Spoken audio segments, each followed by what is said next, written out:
Hello students, welcome back to my channel. यहाँ आपके सामने है कक्षा 10वीं का अभ्यास प्रश्न पत्र का सेट क्रमांक 1। इसका पार्ट नंबर फर्स्ट हमने पिछले वीडियो में कवर कर लिया था। पार्ट नंबर सेकंड हम इस वीडियो में देखेंगे। इस वीडियो के अंदर हम सारे इसके प्रश्नोत्तर जितने भी हैं वो सारों को एक ही वीडियो में कंप्लीट कर लेंगे।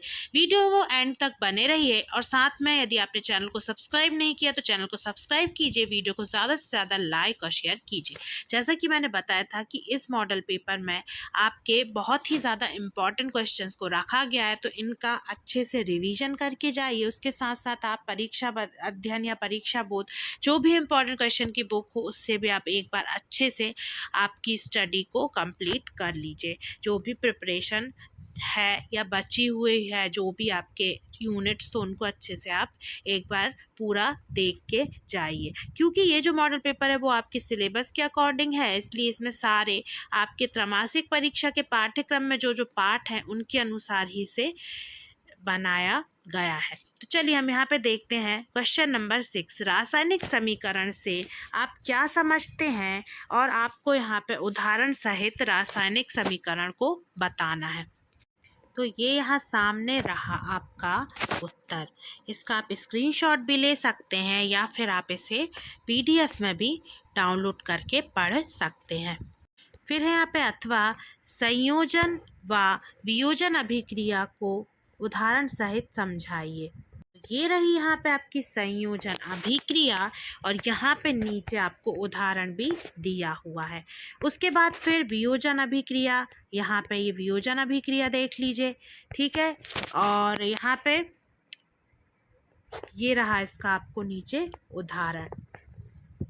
फिर है प्रश्न क्रमांक 7। विस्थापन अभिक्रिया किसे कहते हैं, उदाहरण सहित समझाइए।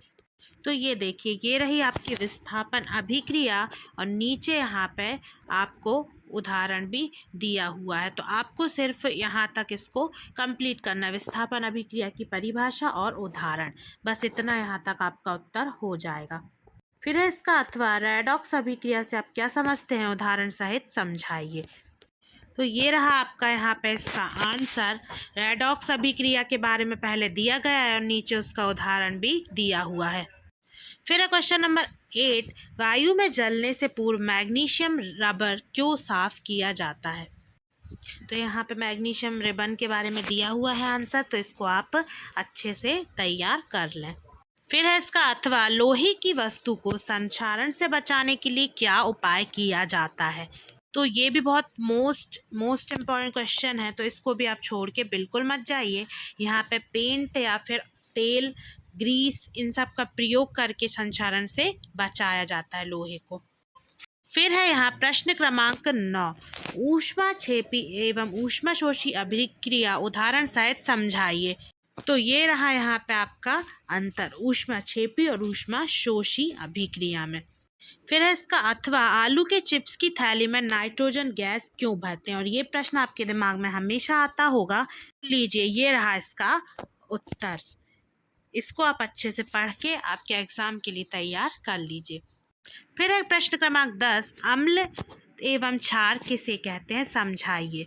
तो ये लीजिए, ये रहा आपका उत्तर। यहाँ पे कम से कम 4 आप अंतर याद करके जाइए, क्योंकि ये प्रश्न मोस्ट इम्पॉर्टेंट है, 4 अंक में भी पूछा जा सकता है। फिर है इसका अथवा पीएच स्केल किसे कहते हैं। तो लीजिए, ये रहा इसका आंसर। फिर है प्रश्न क्रमांक 11। पीतल एवं तांबे के बर्तनों में दही एवं खट्टे पदार्थ क्यों नहीं रखने चाहिए। तो ये रहा यहाँ पे इसका उत्तर। मैं आपको क्विकली रिवीजन करवा रही हूँ ताकि अच्छे से आपके जो इम्पोर्टेंट क्वेश्चंस हैं फटाफट तैयार हो जाए। फिर है इसका अथवा धोने का सोडा एवं बेकिंग सोडा के 2 उपयोग बताइए, भी मोस्ट इम्पॉर्टेंट क्वेश्चन है। तो ये है आपके 2 यूज, पहला है बेकिंग सोडा, दूसरा यहाँ पे दिया हुआ है और नीचे धोने के सोडा के 2 उपयोग लिखे। फिर है प्रश्न क्रमांक 12। प्लास्टर ऑफ पेरिस के 4 उपयोग बताइए। तो ये रहा यहाँ पे इसका आंसर। फिर है इसका अथवा अम्ल और क्षार में अंतर लिखिए। तो ये आपका हो चुका है ऊपर। फिर है प्रश्न क्रमांक 13। भोजन में पाचन के लिए लार की क्या भूमिका है। तो ये रहा इसका आंसर। आप चाहें तो इसका स्क्रीनशॉट भी ले सकते हैं।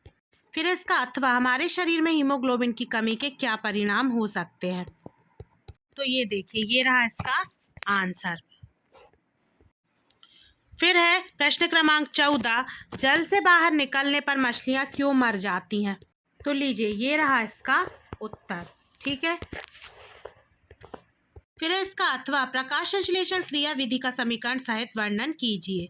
तो ये देखिए, यहाँ पे प्रकाश संश्लेषण का वर्णन भी किया गया है, साथ में इसका रासायनिक समीकरण भी दिया गया है। फिर है प्रश्न क्रमांक 15, मानव की आहार नाल का चित्र बनाकर नामांकित चित्र बनाइए। तो ये है यहाँ पे मानव का पाचन तंत्र, साथ में अपाचन अंग भी दिए गए, आहार नाल। तो इसका अच्छे से आप सचित्र वर्णन इसको समझ लीजिए कि कहाँ पे कौन सा आपको पार्ट नामांकित करना है। इसका अथवा मानव उत्सर्जन तंत्र का स्वच्छ व नामांकित चित्र बनाइए। तो ये है मानव उत्सर्जन तंत्र। इसका भी आपको जो जो पार्ट जहाँ जहाँ पे नामांकित करना है उनको अच्छे से एक बार देख लीजिए। फिर है प्रश्न क्रमांक 16, मानव हृदय का स्वच्छ नामांकित चित्र बनाइए।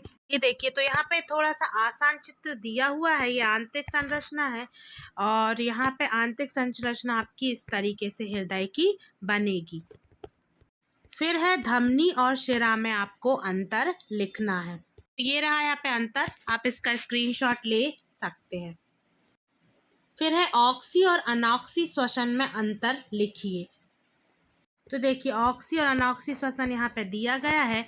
यहाँ पे 5-6 अंतर दिए हैं। यदि आप उदाहरण याद कर लेते हैं तो इनको भी आप अंतर के रूप में लिख सकते हैं। आप इसका स्क्रीनशॉट ले लीजिए।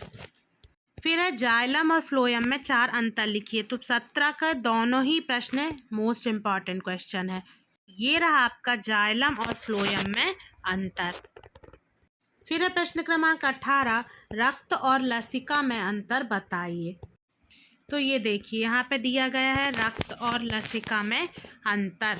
ये यहाँ पे 4 अंतर हैं। इनका स्क्रीनशॉट लेके आप इन्हें तैयार कर लीजिए। फिर है इसका अथवा गोलीय दर्पण किसे कहते हैं, इनके प्रकार कितने होते हैं। तो ये देखिए, यहाँ पे गोलीय दर्पण दिया हुआ है। इसके 3 यहाँ आपको 2 यहाँ पे प्रकार दिए हैं, अवतल और उत्तल। फिर है 19, लेंस की क्षमता से आप क्या समझते हैं, इसका मात्रक क्या है। तो ये देखिए, यहाँ पे लेंस की क्षमता दी हुई है और साथ में यहाँ इसका मात्रक भी लिखा गया है। डायोप्टर इसका मात्रक होता है। फिर यहाँ पे इसका अथवा हम देख लेंगे, आवर्धन किसे कहते हैं। तो इसी पेज पे यहाँ पे इसका आंसर मिल जाएगा, आवर्धन किसे कहा जाता है। फिर है यहाँ प्रश्न क्रमांक 20, 2 मीटर फोकस दूरी वाले अवतल लेंस की क्षमता ज्ञात कीजिए। तो देखिए, ये यहाँ पे इसकी लेंस क्षमता 0.5 डायोप्टर आ जाएगी। ये मोस्ट इम्पॉर्टेंट क्वेश्चन ज़रूर करके जाइए।